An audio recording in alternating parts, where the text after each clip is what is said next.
everyone.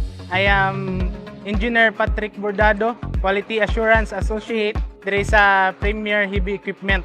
Ang trabaho ko dito sa Premier, ako ang nagre-receive ng unit sa port,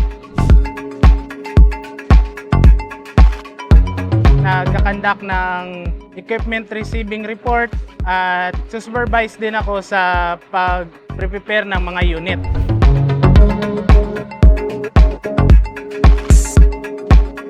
Ako din ang nagdo-document ng mga unit bago ito i-deliver sa mga client.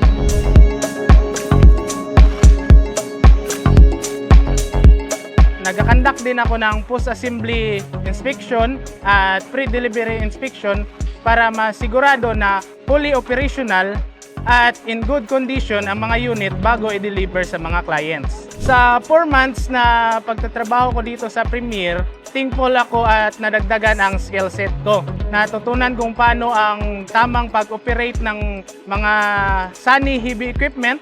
Natutunan ko rin ang tamang way ng pag-inspection ng mga unit. Natutunan ko ito sa tulong ng mga skilled na mechanics at mga kapwa ko engineers. Ang nagustuhan ko dito sa Premier, araw-araw may natututunan ako na skills sa pag-operate ng mga equipment, inspection, at minsan pag hindi busy sa trabaho namin, natututunan ko rin minsan kung paano mag-troubleshoot ng mga unit dito sa yard.